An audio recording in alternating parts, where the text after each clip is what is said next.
இங்குள்ள பெண்களுக்கு ஒண்ணு சொல்றேன், பெண்களுக்காகவே இந்த பதிவு. ஆண்கள் எவ்வளவு ஜாக்கிரதையா இருக்கணும்.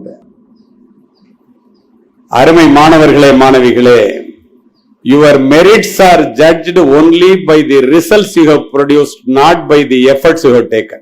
என்ன அர்த்தம்?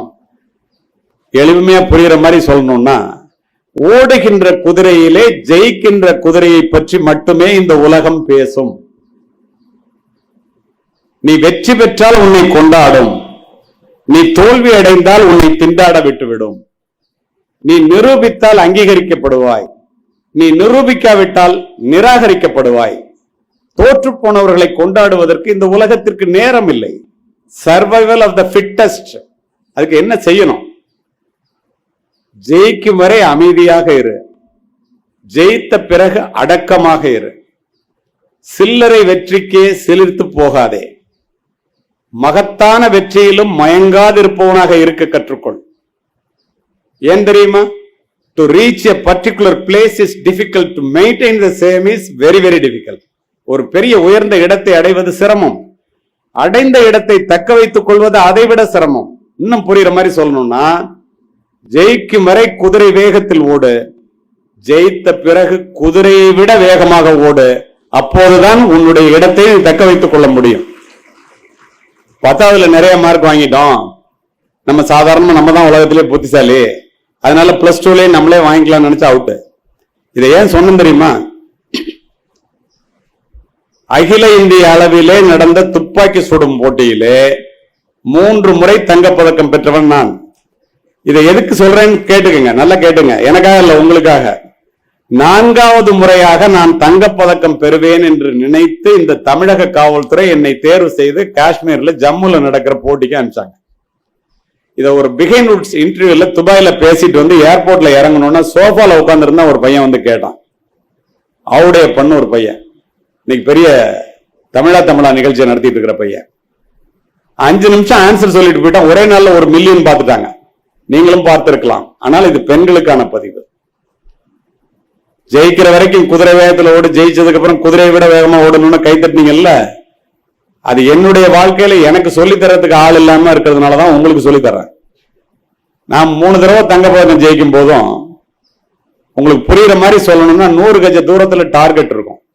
புல்லுல அடிச்சா 5 மார்க், இன்னர்ல அடிச்சா 3 மார்க், அவுட்டர்ல அடிச்சா 1 மார்க், 6 ரவுண்ட் ஷூட் பண்ணணும். அருமை மாணவ மாணவிகளே, ஒவ்வொரு தடவை போட்டியில கலந்துக்கும் போதும் நாக் அவுட் சிஸ்டத்துல எல்லாரும் அவுட் ஆயிடுவாங்க.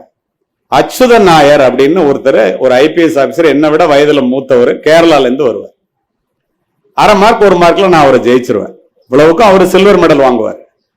எனக்கு வெற்றிக்கு முன்னால் வருகின்ற தயக்கமும், முயற்சிக்கு முன்னால் வருகின்ற தயக்கமும், வெற்றிக்கு பின்னால் வருகின்ற மயக்கமும் ஒரு மனிதனுடைய முன்னேற்றத்தை கெடுத்து விடும் என்று உங்களுக்கு சொல்ற மாதிரி எனக்கு சொல்லித்தர ஆள் இல்லை. நான் என்ன பண்ண தெரியுமா? அவர் அலட்சியமா பார்ப்பேன். அவர் தலைக்கீழ போட்டு பேசாம போயிடுவார். காரணத்தோடு இந்த பதிவு. 4வது முறையா போகும்போது எல்லாரும் அவுட் ஆயிட்டாங்க. எங்க அச்சுதன் நாயர்னு கேட்டான். அவர் ரிட்டையர்ட் ஆயிட்டாருன்னு.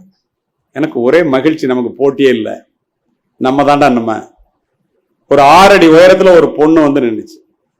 என் பேர் அர்ச்சனா, நான் கேரளத்தை சேர்ந்த ஐபிஎஸ் அதிகாரி, உன்னோட நான் தாண்டா துப்பாக்கி சுடுறதுல ஃபைனலுக்கு வந்திருக்கேன். எனக்கு 50 ஆண்டுகளுக்கு முன்னால ஒரு பெண் வந்து துப்பாக்கி சுடுதல்ல 3 முறை தங்கப்பதக்கம் வாங்கினேன், என்ன ஜெயிக்க முடியாதுன்னு ஒரு மமதை. அதனால என்ன செஞ்சேன், டாஸ் எல்லாம் வேண்டாம், நான் முதல்ல சுடுறேன். ஜட்ஜும் சரின்ட்டார்.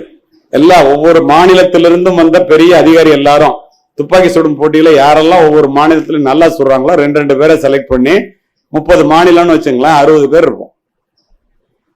கடைசியா 2 பேர் நிக்கிறோம். நான் தானே முதல்ல சுடணும். ஒரே மூச்சுல 6 ரவுண்டு சுட்டேன். பையனுக்கு ரொம்ப கவனமா கேட்கறீங்க. 5 ரவுண்டு புல்லு, 1 ரவுண்டு இன்னர். அந்த பொண்ணு வந்து ஒரே மூச்சுல 6 ரவுண்டு சுட்டுச்சு. அதுவும் 5 ரவுண்டு புல்லு, 1 ரவுண்டு இன்னர். யூஸ்வலா அந்த மாதிரி சுட முடியாது. என் கூட இருந்த அதிகாரி கேட்டாரு, அந்த டார்கெட்டை போய் நீ பாடுறான்னாரு. பட்டன் அமுக்குனா டார்கெட் பக்கத்துல வந்துடும். பார்த்தா என்னுடைய துப்பாக்கி குண்டுகள் துளைத்ததை விட அந்த பெண்ணினுடைய துப்பாக்கி குண்டுகள் துளைத்தது நெருக்கமா இருந்துச்சு. குரூப்பிங்னு சொல்லுவோம். என்னை விட குறைந்த நேரத்தில் அது சுட்டுச்சு. எனக்கு பயம் வந்துருச்சு. என்னடா அந்த பொண்ணு முதல்ல இப்படி சுடுதே அப்படின்ட்டு யோசித்துக்கிட்டே வரும்போது ஜட்ஜி கேட்டார், 2 பேரும் ஈக்குவல் மார்க்கு டாஸ் போட்டுடலாமான்னு. நான் உடனே எஸ்ன்னு, எனக்கு மனசுல பயம் வந்துருச்சு. அந்த பொண்ணு என்ன தெரியுமா சொன்னிச்சு, mister Kalimurthy, this is not a game of chance, this is a game of skill. உனக்கு தைரியம் இருந்தா வாடா திரும்ப சொல்லலான்னு. முடியாதுன்னு சொல்ல முடியுமா? ஒத்துட்டேன். ஜட்ஜ் 10 ரவுண்டு கொடுத்துட்டான். நான் தானே முதல்ல சுடணும். உலகத்தில் உள்ள தெய்வங்கள் எல்லாத்தையும் நான் வேண்டிட்டு ஒரே மூச்சுல 10 ரவுண்டு சுட்டேன். 9 ரவுண்டு புல்லு, 1 ரவுண்டு. இன்னும் என் பிராக்டிஸ்ல கூட சுட்டதில்லை. ஒரு நாளைக்கு 25 ரவுண்டு பிராக்டிஸ் பண்ணிட்டு இருந்தவன்.